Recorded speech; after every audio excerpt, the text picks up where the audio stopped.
Isaías, e aí me peguei com uma profecia que está lá no capítulo 5 e achei tão lindo o recado de Deus para a gente. Na ocasião, essa profecia falava sobre Jerusalém, né, e o povo de Judá, mas ela é tão apropriada para os dias de hoje que eu resolvi trazer para a gente refletir um pouco. E aí lá no capítulo 5, versículo 1 e 2 são os únicos que eu vou ler. Diz assim: agora cantarei ao meu querido o cântico do meu amado a respeito da sua vinha. Tinha o meu amado uma vinha e uma colina fértil. Tinha cercado, a limpado das pedras, e aplantou a mais escolhida videira, e tinha edificado no meio dela uma torre, e também construído um lagar nela, e esperava que desse boas uvas, porém deram uvas silvestres. Queridos, o amado, como diz aqui nessa palavra, o dono dessa vinha é o próprio Deus, e que preparou com muito esmero e amor um lugar para que a gente pudesse fazer parte dessa vinha dele, porque nós somos os escolhidos de Deus. E ele fez tudo isso com muita delicadeza. Ele iniciou, primeiramente, preparando um terreno fértil, uma terra boa, com um crescimento excelente, que produziria fruto em abundância. Ele queria uma terra produtiva para que nada desse certo e que no final a gente produzisse muito. O desejo de Deus é nos ver como árvores frondosas, dando seu fruto na estação certa, cujas folhas não caem nem murcham, e tudo quanto ele faz prospera, como diz o Salmo 1. E ele nos fez para isso, para dar bons frutos. E ali, quando a gente chega ali em Mateus 7,19, diz assim: toda árvore que não produz bons frutos é cortada e lançada ao fogo. Portanto, pelos seus frutos vocês serão reconhecidos. Nem todo aquele que me diz Senhor, Senhor, entrará no reino dos céus, mas apenas aqueles que fazem a vontade do meu Deus, o Pai que está nos céus. Não fomos criados para dar maus frutos, mas sim bons frutos. Só que aí o cuidado de Deus, ele não parou por aí, ele não deu só apenas uma terra fértil, ele foi mais além. Diz aqui a palavra de Deus que ele colocou uma cerca ao redor da vinha. E a gente tem um exemplo lá em Jó 1:10, quando o próprio Satanás, falando com Deus sobre a vida de Jó, ele falou assim: acaso não puseste uma cerca em volta dele e da família dele e de tudo que ele possui? Tu mesmo tens abençoado tudo o que ele faz. Desse modo, seus rebanhos estão espalhados por toda a terra. Jó era um homem íntegro, justo e temente a Deus. Mas da mesma forma que Deus colocou uma cerca ao redor de Jó, ele também coloca uma cerca ao nosso redor. E mais que isso, ele ainda coloca os seus anjos para acampar ao nosso redor. Diz ali em Salmo 34:7, o anjo do Senhor acampa ao redor daqueles que o temem e os livra. Provem e vejam como o Senhor é bom, como é feliz o homem que nele se refugia. Deus coloca os seus anjos para nos proteger, porque a gente sabe que o diabo ele anda ao derredor como um leão, rugindo, procurando quem devorar. Porque, na verdade, o diabo veio para roubar, matar e destruir. Mas como Deus protege tanto a gente, ele ainda colocou essa cerca. Pois bem, então ele nos deu terra fértil, ele ainda colocou a cerca ao nosso redor para nos proteger juntamente com os anjos. E aí, olha só o que ele fez. Limpou toda a terra, retirando as pedras. Que pedras são essas? Lá na parábola do semeador, quando ele lança a semente, o terreno que tinha pedra prejudicava que as raízes fossem profundas. E aí, por isso, a planta morreria. Então, Deus é tão cuidadoso que até isso ele fez. Ele foi lá, primeiro colocou a gente numa terra fértil, cercou toda a área, depois ele ainda limpou e retirou as pedras. Que pedras são essas? Pedra da amargura, pedra da mágoa, pedra da falta do perdão, pedra do orgulho, da ira, altivez de espírito, tanta coisa que a gente vem acumulando nessa nossa caminhada. Mas Deus foi tão especial, queria tanto que a gente desse um fruto bom, que até nisso ele pensou. Mas é preciso que a gente também abra a porta para que Deus entre e faça essa limpeza. Ele quer retirar todas as nossas pedras.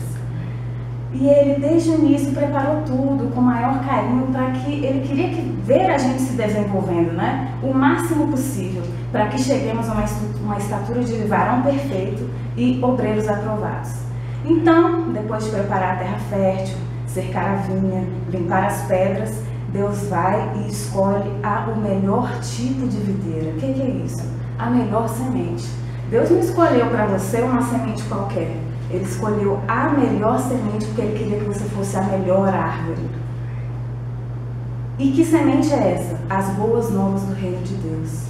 A verdadeira palavra da cruz de Cristo, o Jesus ressuscitado, Deus vivo, a verdade que liberta. Foi essa semente que Ele plantou para que você crescesse e desse bons frutos. Deus não te fez para ser qualquer coisa. Ele escolheu a melhor semente para gerar a melhor árvore e dela o melhor fruto. Não se contente em ser um cristão mediano. Deus te fez para ser o melhor. Não se compare com o seu próximo. Olhe para o alto. O seu padrão é Deus. Deus é tão cuidadoso que Ele criou ainda uma torre no centro dessa vinha. E por que uma torre? Torre é local de segurança. Do alto e de cima você vê tudo, todas as ameaças externas que podiam chegar e prejudicar esse seu crescimento. Ele é o nosso sentinela, Ele é quem nos guarda. Como diz o Salmo 121, Ele não dormita nem dorme, é o nosso protetor. É Ele quem nos guarda de todo o mal e protege a nossa vida. É Ele que deve estar no centro das nossas vidas. É a Ele que pertence o primeiro lugar.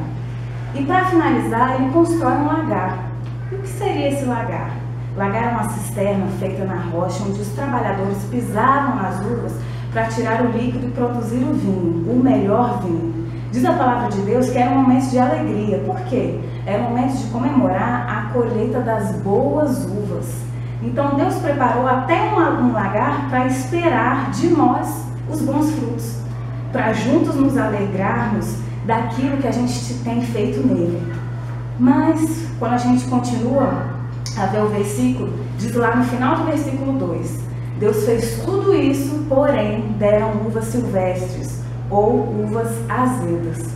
E, gente, por que isso, né? Deus preparou tudo e a gente parou para pensar e Deus se esmerou tanto nessa plantação. E por que no final aconteceu isso? Por que vieram frutas azedas? É possível vir, né? Frutas azedas já que você preparou tanto. E aí, como eu falei anteriormente, o povo representa Judá, né? E durante a profecia que Deus diz a Isaías, ele aponta alguns pecados cometidos por Judá. Por causa desses pecados, apesar de todo o esmero que Deus fez, no final deram uvas amargas. E aí eu vou ler para vocês, são 6 pontos, são 6 versículos. Começa assim: ai dos que ajuntam casa com casa, dos que reúnem campo com campo, até ocupá-lo todo e habitarem vós sozinhos no meio da terra. Aqui apresenta o pecado da cobiça. Cada vez querendo mais, querendo mais, querendo mais, almejando o senhorio de tudo. Esse foi um dos pecados cometidos por Judá. Segundo pecado: ai dos que se levantam pela manhã para seguir a embriaguez, que continuam até a noite, até que o vinho os esquente. Aqui não só sobre embriaguez, mas todo e qualquer tipo de prazer da carne, todo e qualquer vício, era mais um pecado do povo de Judá. Terceiro: ai dos que trazem a iniquidade com cordas de vaidade, e o pecado como com tirantes de carro. Ou seja, eles se vangloriavam do próprio pecado cometido. Eles estavam tão presos e amarrados nisso, que eles achavam o pecado como um troféu. Quarto pecado: ai dos que ao mal chamam bem e ao bem chamam mal, que fazem da luz trevas e das trevas luz, que põem o amargo doce e o doce com o amargo.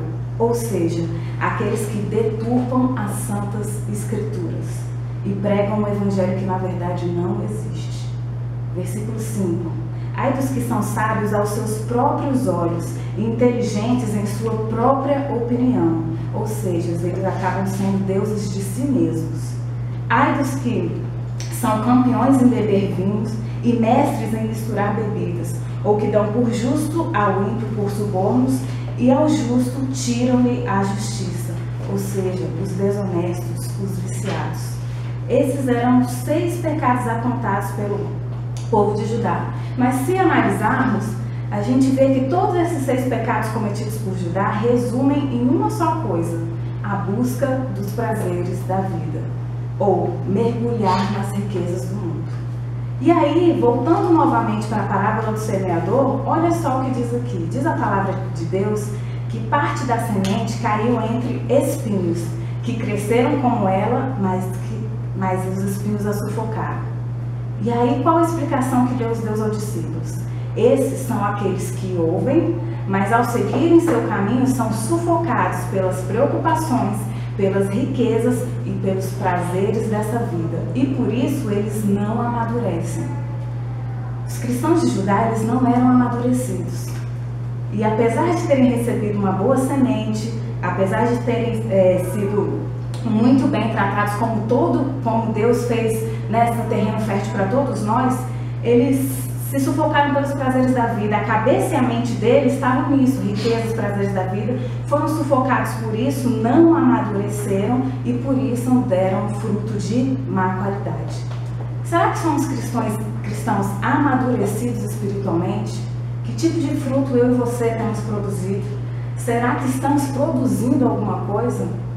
Deus teve todo o cuidado de preparar o melhor da terra, cercá-la, limpá-la, tirar as pedras, escolher a melhor semente, colocar Ele mesmo como guardião, e Ele é o melhor guardião. Fez até um lagar para se preparar para essa comemoração, onde faríamos vinho da alegria. E que tipo de fruto a gente tem apresentado para Deus? Para alcançar o melhor fruto, é preciso que sejamos cristãos amadurecidos. Efésios 4:11 mostra o que Deus quer da igreja. E ele diz assim: ele designou alguns para apóstolos, outros para profetas, outros para evangelistas e outros para pastores e mestres, com o fim de preparar os santos para a obra do ministério, para que o corpo de Cristo seja edificado, até que todos alcancemos a unidade da fé e do conhecimento do Filho de Deus, e cheguemos à maturidade atingida à medida da plenitude de Cristo. Deus fez a gente para alcançar sim a maturidade. A gente tem que sim correr atrás disso. É preciso amadurecer espiritualmente. Busque em Deus crescer cada vez mais. Se esmere, não se contente em ser um cristão mediano. Só ir à igreja não basta. É preciso ter uma vida com Deus, vida de renúncia, vida que busca realmente o crescimento espiritual. Não se esqueça que Ele preparou tudo e te deu a melhor semente para você ser a melhor árvore. E aí? E Ele ainda preparou um lagar para você apresentar os seus frutos para Ele. E o que você vai apresentar quando Jesus chegar, quando Jesus voltar? Você tem bons frutos para apresentar? Você se esmerou em amadurecer espiritualmente? A palavra de Deus para a gente é hoje, que a gente possa alcançar e buscar esse amadurecimento espiritual para que a gente, quando Deus retorne, a gente possa comemorar com Ele e entregar bons frutos nas suas mãos. Deus abençoe.